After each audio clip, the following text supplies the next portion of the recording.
Hello everyone, welcome to my channel. अभी तक अगर आपने मेरे चैनल को सब्सक्राइब नहीं किया है तो कर लीजिए और बेल आइकन को भी प्रेस कर लीजिए। आज मैं आपके लिए स्प्राउट सैलेड रेसिपी लेके आई हूँ। बहुत ही हेल्दी होती है ये खाने में। इसे मूंग दाल की चाट भी बोल सकते हैं आप। और गर्मी के दिनों में तो बहुत ही अच्छा लगता है ये सैलेड। तो चलिए इसे बनाना स्टार्ट करते हैं। स्प्राउट्स बनाने के लिए मैंने यहाँ पर आधा कप मैंने मूंग दाल लिया है और आधा कप मैंने काले वाले चने लिए हैं। मैं इन दोनों के स्प्राउट्स बनाऊंगी। इन्हें मैंने रात भर भिगो के रख लिया था। तो ये देखिए अच्छे से फूल गई है दाल और चने। अब हमें इसे स्प्राउट निकालने के लिए एक गीले कपड़े में डालकर रखना है। तो कोई भी आप किचन टॉवल ले लीजिए, इसे हल्का सा पहले गीला कर लीजिए। दाल और चने भी जो हैं वो गीले होने चाहिए। अब इसमें हम डाल देंगे इन दोनों चीज़ों को। या तो इन्हें 6 से 8 घंटे आप रख दीजिए स्प्राउट निकलने के लिए, या ओवरनाइट रखिए। गर्मियों में थोड़ा जल्दी निकल आते हैं स्प्राउट्स, सर्दी में थोड़ा सा टाइम लगता है। अब इस तरह से हमें इसे अच्छे से कवर कर देना और किसी वार्म प्लेस पे रख देना। बीच बीच में आप इस पर थोड़ा सा पानी डालते रहिए कि कपड़ा जो है वो गीला रहे, उसमें नमी रहे। तो ये देखिए नेक्स्ट डे मैंने इसे देखा तो मेरे काफ़ी अच्छे स्प्राउट जो हैं वो निकल आए हैं, दाल के भी और चने के भी। अगर स्प्राउट्स कम निकलते हैं तो आप थोड़ा सा और एक दिन रख दीजिए इसे। अब हमें स्प्राउट्स को थोड़ा सा बॉईल करना है। अगर आप चाहें तो कच्चे स्प्राउट्स का भी सैलेड बना सकते हैं, पर उससे थोड़ा सा एसिडिटी प्रॉब्लम हो जाता है, इसलिए मैं इनको हल्का सा बॉईल कर रही हूँ। यहाँ पर मैंने बहुत थोड़ा सा पानी डाला हुआ है, आधा गिलास।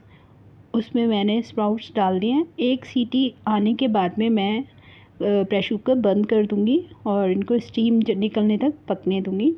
ये स्प्राउट जो मेरे पक चुके हैं, मैंने निकाल लिए थे एक सीटी के बाद।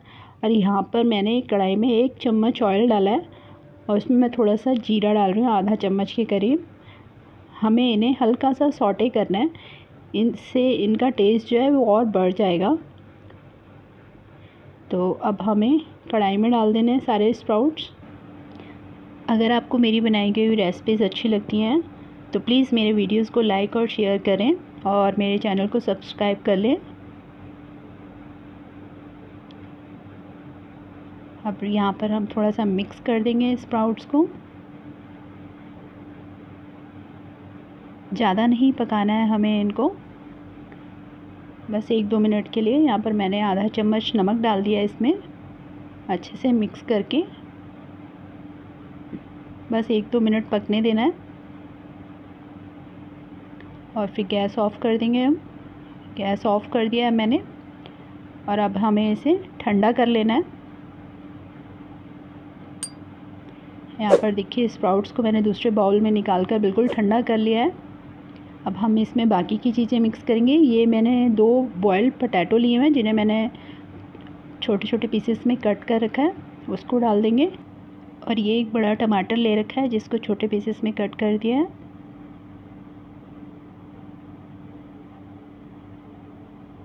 और ये खीरा है, इसे भी छोटे छोटे पीसेस में कट करके रखा हुआ है मैंने, इसको भी मिक्स कर देंगे। और एक अनियन है, इसे बारीक चॉप कर रखा है। और ये एक मैंने ग्रीन चिली ली है।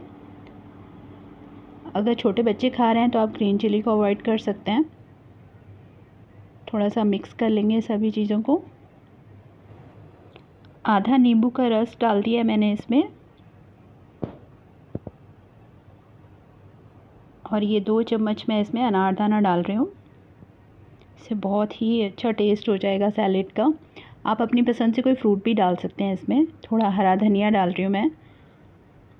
और ये कुटी हुई काली मिर्च है आधा चम्मच, आधा चम्मच चाट मसाला,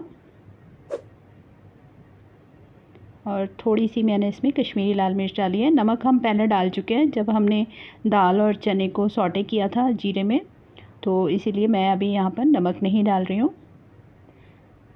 आप चाहें तो काला नमक भी डाल सकते हैं।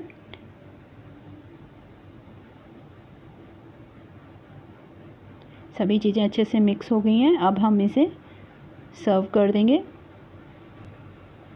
मैंने इसको इसी बाउल में ही सर्व कर लिया है। थोड़ा सा मैंने अनारदाना और डाला है ऊपर से गार्निश के लिए, और थोड़ा हरा धनिया। ये बहुत ही हेल्दी स्प्राउट सैलेड है और खाने में तो बहुत ही डिलीशियस होता है। आप चाहें तो अपने डेली डाइट में इसे इंक्लूड कर सकते हैं। और अब आप भी अपने घर पर एक बार ज़रूर ट्राई कीजिए इसे बनाने का, और अपने एक्सपीरियंस मेरे साथ कमेंट बॉक्स में शेयर कर सकते हैं। रेसिपी के अकॉर्डिंग कोई भी क्वेश्चन आप मुझसे कमेंट बॉक्स में पूछ सकते हैं। Thank you for watching my videos.